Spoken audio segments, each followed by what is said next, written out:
something else. I mean, even the day before he died, he had me laughing with something that he said. So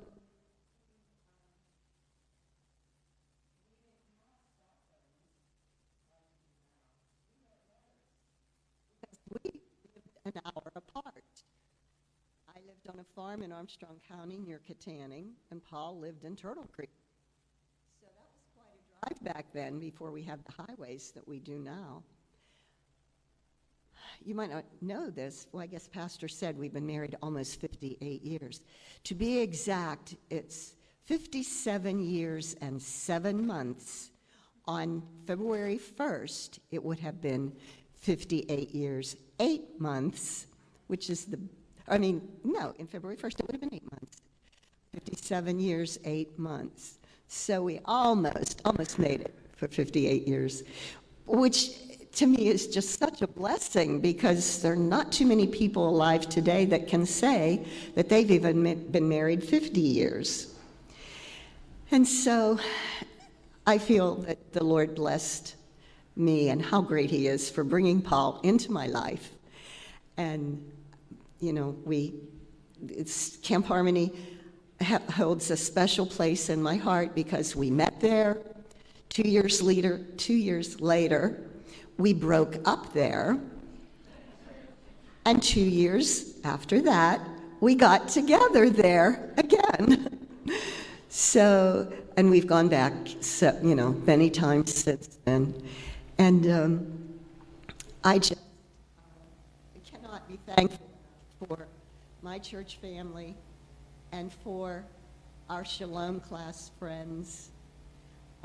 Shalom class was composed of several couples that we all became very close, and we did a lot of activities and things together. And then there were our friends who lived across from us when we first married, Karen and Terry Mays, and they're here today. And we have so many great memories with them because they had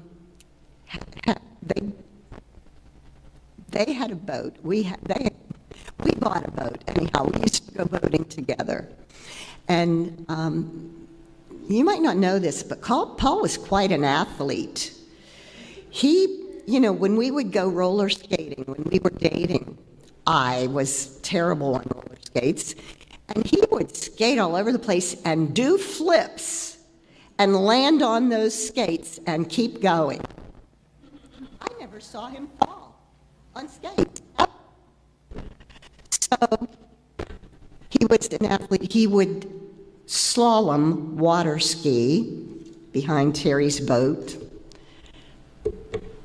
Those two were wild. They said, let's see if we can barefoot. Paul would slalom. You should see how graceful he was on one ski. He could slalom all over that river. And so they tried it, and Paul did it.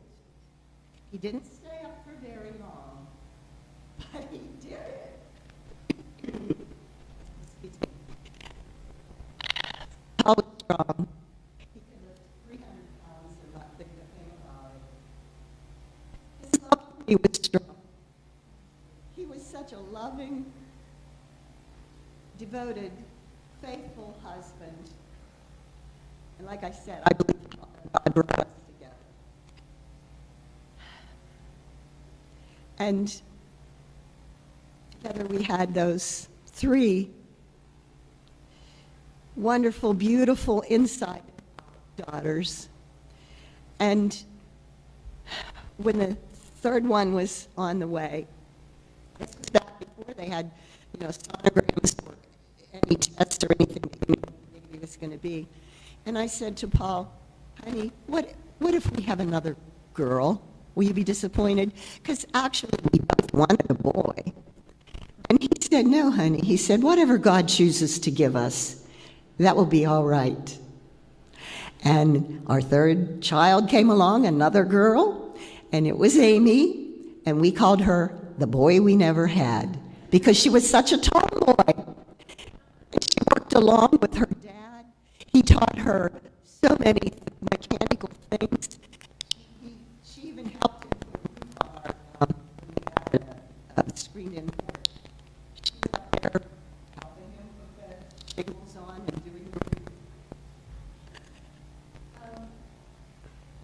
there's so many stories that I could tell you about each of the daughters, but I'm going to let them talk for themselves. I will say something about Heather, though. Heather is too shy to speak, but Heather would call Daddy when she needed help, and he drove like an hour or something in the rain to change a tire for her in the rain.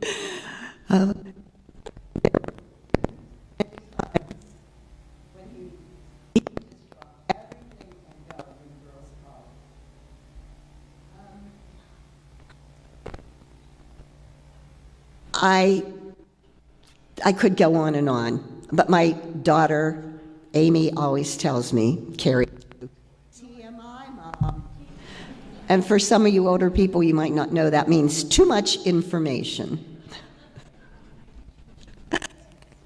There are a couple of people that I want to give a special thanks to, and one of them is Dave Anderson, because he helped us so much when we had to move and our pipes had frozen and burst, and he redid plumbing, and he just did so many things, put a new hot water tank in, and there's so many things Dave did to help us.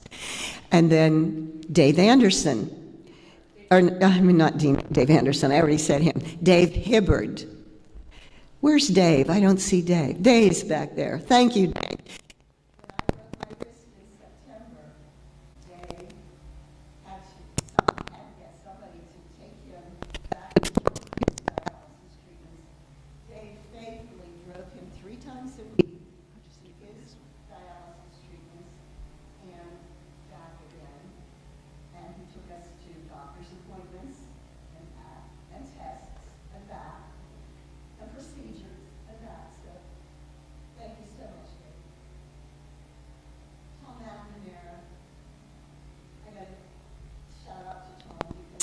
He took Paul's bikes and he got them all cleaned up and in working order, got repairs made on them, and he had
swelling went down in his feet. The lymphedema went down in his legs, and they never swelled again. Had this past year, in February, when we had his annual cardiac, Paul had a heart attack in 1999. He had a heart attack, and he had a stent put in, only one stent. And at that time, the doctor said, He'll probably outlive this stent because it's a new stent. It's something they just came out with. You're not going to have it replaced every 4 or 5 years. He said, you'll probably outlive this stent. And so he did. And that's wonderful.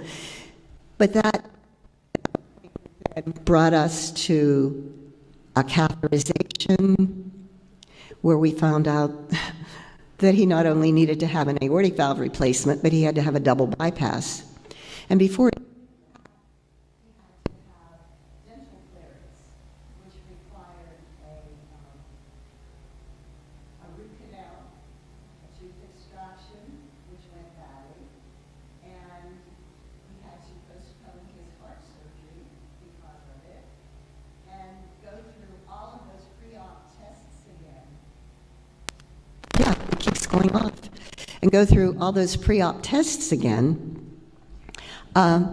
So that just was more wearing him down, with in and out. And, well, since his open heart surgery in May, on May 30th, Paul had been hospitalized 3 times, had 2 nursing home stays, multiple outpatient procedures, many, many tests, and he just went through everything so gracefully. He was so nice to everybody. The nurses loved him. Everywhere he went, Redstone, the hospital, the dialysis center,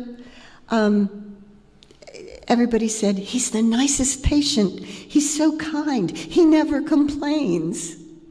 And he is kind. Paul thanked me for every single thing I did for him. If he needed a tissue and I handed him a tissue, he would say thank you. If he dropped something on the floor, I would pick it up. He would say thank you. For every meal I gave him, every glass of water, everything I ever did for him, he would say thank you. He was so appreciative and so loving and kind to me that, I knew that he loved me, but I still feel I never told him enough that I loved him. I think I better stop here because I'm on the verge of tears, and so far I've been strong. So I also picked all the hymns for today, and each one of those are special to me in a special way, or to my daughters. So I'm going to ask Carrie to come next and speak. Oh, and by the way, if you think the service is running long, it's going to be even longer because I expect a lot of you to speak.